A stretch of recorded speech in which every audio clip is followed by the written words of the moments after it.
기초생활수급자를 포함한 차상위계층, 저소득층을 위한 매우 반가운 소식들이 있습니다. 10월부터 세 가지 주요 복지제도가 변경되거나 새롭게 시행될 예정인데요. 이는 여러분의 의료비 부담을 줄여드리고 자립을 위한 도전을 응원하며 나아가 안정적인 자산 형성까지 지원하는 획기적인 변화들입니다. 오늘 영상에서는 이러한 중요한 제도들의 내용과 지원 대상, 신청 방법, 그리고 반드시 유의해야 할 점들을 상세히 알려드리겠습니다. 본격적인 영상 시작 전에 구독, 좋아요 한 번씩 눌러주세요. 그럼 지금 바로 시작합니다. 국가의 복지 정책은 우리 사회의 가장 낮은 곳에서 어려움을 겪는 분들에게 희망을 선사하고 자립할 수 있는 발판을 마련해드리는 중요한 역할을 합니다. 특히 기초생활수급자분들과 같은 저소득층에게는 작은 제도 변화 하나하나가 삶에 큰 영향을 미칠 수 있습니다. 2025년 10월부터 여러분의 삶에 긍정적인 변화를 가져다 줄 세 가지 주요 제도를 지금부터 자세히 설명해 드리겠습니다. 이 정보들을 잘 활용하셔서 더 나은 내일을 만들어 가시기를 바랍니다. 첫 번째 소식은 의료급여 혜택을 받고 계신 분들께 매우 희망적인 소식입니다.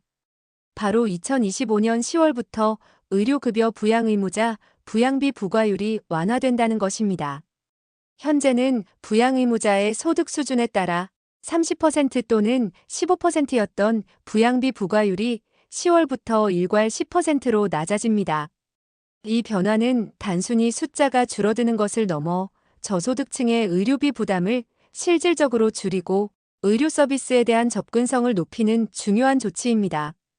예를 들어 기존의 부양의무자의 소득이 있어 매월 부양비 30%를 내야 했다면 이 부담 때문에 제때 치료를 받지 못하는 경우도 있었습니다.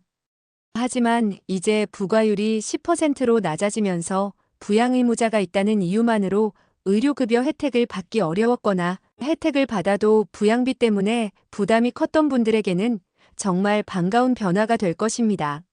무엇보다 더 희망적인 소식은 이렇게 완화된 부양비는 잠시뿐이며 2026년부터는 부양비가 전면 폐지될 예정이라는 점입니다. 이는 의료급여 수급 자격 판정 시 부양의무자의 부양능력 기준이 크게 완화된다는 것을 의미하며 앞으로는 부모 자녀 간의 부양의무 기준 때문에 의료급여 대상에서 제외되던 많은 저소득층 어르신들과 중증 질환자분들이 혜택을 받을 수 있게 되는 획기적인 전환점이 될 것으로 기대됩니다. 지원 대상은 의료급여 수급 자격 판정 시 부양의무자의 부양능력 기준 완화에 따라 더 많은 분들이 혜택을 받거나 기존 수급자분들의 부담이 줄어들게 됩니다. 신청 방법은 여러분이 거주하시는 읍면동 행정복지센터에 방문하시거나 복지로 웹사이트를 통해 온라인으로도 신청할 수 있습니다. 이미 의료급여를 받고 계신 분들도 변경된 부양 비율이 자동으로 적용되는지 확인하시는 것이 좋습니다. 필요하다면 주민센터나 복지콜센터에 문의하여 본인의 상황에 맞는 정확한 안내를 받는 것을 추천해 드립니다. 두 번째는 자립을 위해 노력하시는 자활사업 참여자분들을 위한 새로운 희망입니다. 자활사업 참여자의 취업 및 창업 성공을 지원하기 위해 자활성공지원금이 새롭게 신설됩니다.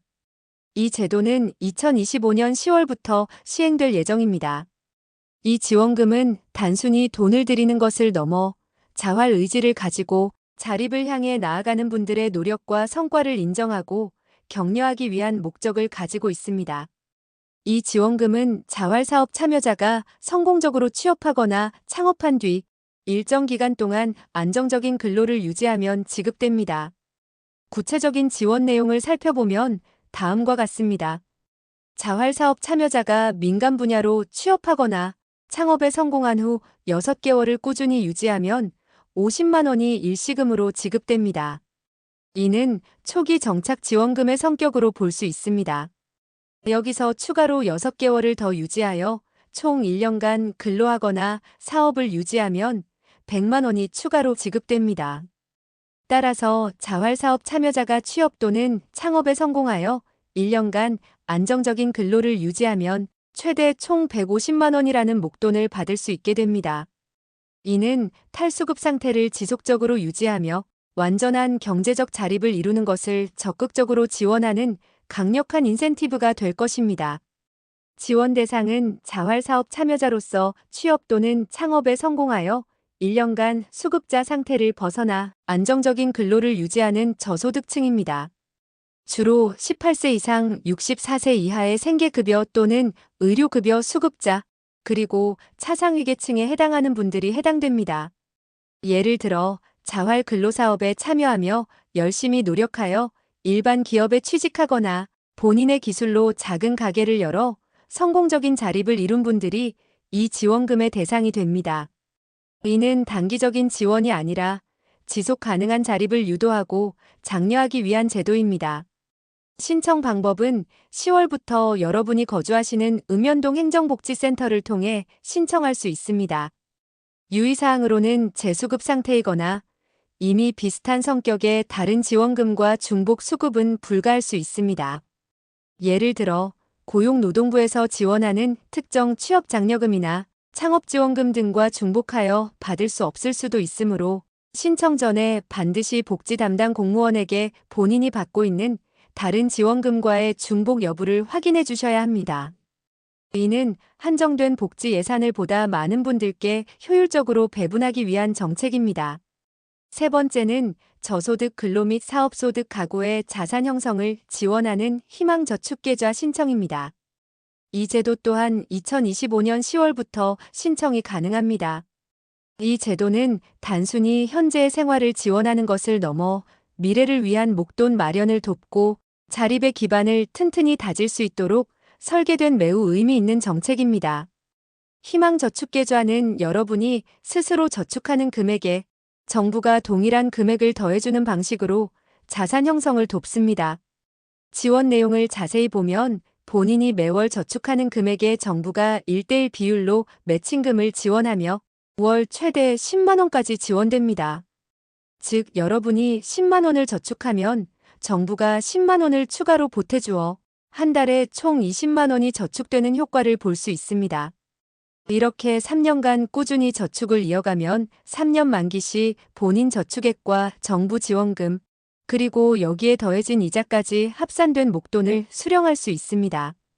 예를 들어 매월 10만 원씩 3년간 저축했다면 본인 저축액 360만 원에 정부 지원금 360만 원, 여기에 이자까지 더해져 만기 시 720만 원 이상의 큰 목돈을 마련할 수 있게 되는 것입니다. 이는 저소득층에게 자산 형성에 강력한 동기가 되고 목돈을 마련하여 자녀 교육, 주거 마련, 창업 등 실질적인 자립 기반을 마련하는 데 큰 힘이 됩니다. 또한 단순히 저축만 돕는 것이 아니라 여러분의 경제 자립을 위한 금융 교육 및 상담도 제공하여 올바른 자산 관리 습관을 형성하고 재무 능력을 향상시킬 수 있도록 돕습니다. 지원 대상은 차상위계층 또는 기준 중위소득 50% 이하 가구입니다. 다만 기초생활수급자분들 중 희망저축계좌의 대상자는 이 계좌에는 신청할 수 없습니다. 즉 희망저축계좌는 희망저축계좌에 가입할 수 없는 저소득층, 특히 자활근로 등을 통해 소득을 얻고 있는 분들을 위한 자산형성 지원 제도라고 이해하시면 됩니다. 신청 대상자는 근로 또는 사업소득이 있는 자여야 하며 가구의 재산 및 금융재산 기준을 충족해야 합니다. 이는 자립을 위해 꾸준히 일하는 저소득층에게 실질적인 자산 형성의 기회를 제공하는 것입니다. 신청 방법은 주민등록 주소지 관할 주민센터에 방문하시거나 복지로 홈페이지를 통해 온라인으로 신청할 수 있습니다. 2025년 10월 24일까지 신청이 가능하므로 마감일을 놓치지 않도록 주의해야 합니다.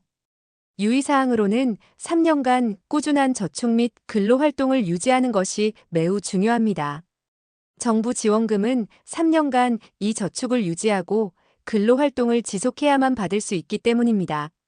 또한 자립교육 이수가 필수적이며 신청 시점의 소득 및 재산 기준을 충족하고 그 기준을 유지해야 합니다. 이 모든 요건을 충족해야만 만기에 약정된 지원금을 온전히 받을 수 있으니 신청 전에 반드시 꼼꼼히 확인하고 본인의 상황을 계획적으로 관리해 주십시오. 오늘 우리는 2025년 10월부터 기초생활수급자를 포함한 저소득층에게 적용되거나 새롭게 시행될 세 가지 주요 제도, 즉 의료급여 부양비 완화, 자활성공지원금 신설, 그리고 희망저축계좌 신청에 대해 상세히 알아보았습니다. 의료비 부담을 줄여주고 자립 성공에 대한 인센티브를 제공하며 더 나아가 자산 형성까지 지원하는 이 제도들은 여러분의 삶에 큰 힘이 될 것이라고 확신합니다. 이 모든 정보는 여러분 본인이나 주변의 어려운 이웃분들이 희망을 잃지 않고 더 나은 미래를 향해 나아갈 수 있는 소중한 디딤돌이 될 것입니다. 특히 의료급여 부양비 폐지는 의료 접근성을 크게 높일 것이며 자활성공지원금과 희망저축계좌는 자립 의지가 있는 분들에게 실질적인 경제적 기반을 마련해 줄 것입니다. 망설이지 마시고 지금 바로 해당 기관에 문의하시고 여러분에게 주어진 소중한 기회를 적극적으로 활용하시기 바랍니다. 이 영상을 보시고 궁금한 점이나 의견이 있다면 댓글로 남겨주세요. 여러분의 소중한 의견은 이 정보가 더 많은 분들께 전달되고 더 나은 복지 환경을 만드는 데 큰 힘이 됩니다. 또한 여러분의 경험은 다른 이웃들에게 용기와 희망을 줄 수 있습니다. 오늘도 끝까지 시청해주셔서 감사합니다.